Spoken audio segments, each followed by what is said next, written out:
So that means next up is Ruth. Come on up, Ruth.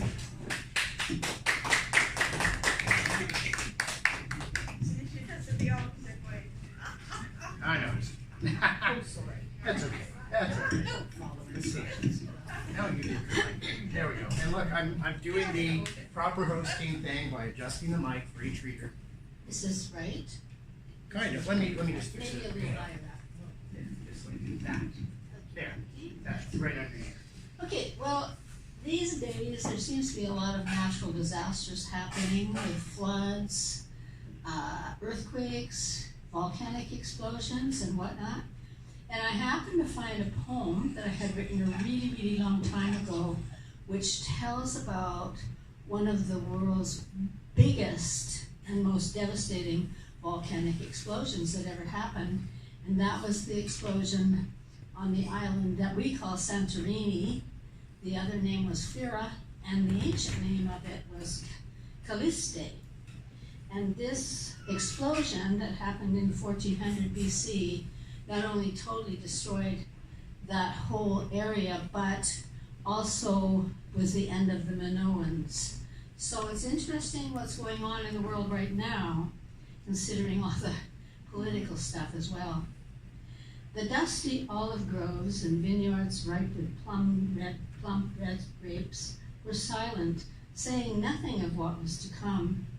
Where children played on stony beaches below the pillared houses of the town, the turquoise sea, sun-dappled, tossed waves upon the rocky shore. Hephaestus' forge glowed red that day, and sent a plume of black smoke skyward with showers of ash that gleamed like stars in the day-bright sky. No one knew soon it would be Calliste's final hour. The time had come for the god's voice to speak. O fair Calliste, with your corn stalks tossing new green tassels in the fertile fields, where goats graze lazily along your rocky trails and young men climb the sun-drenched hills to watch the sunset. Why must the gods speak out so angrily to you? Why must they take this paradise and turn it back to dust? The dying sun is bright as the sea takes its reflection. This dying sun is bright as fire. The sea takes its reflection and turns to blood. Women rock babies and hum their lullabies. The cuckoos are not singing. The birds have flown. They are the first to know that this will be Calliste's end. Even the wind holds its breath.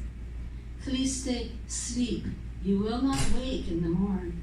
No rosy dawn will brighten your fair hills. The darkening sky foretells the tragic tale.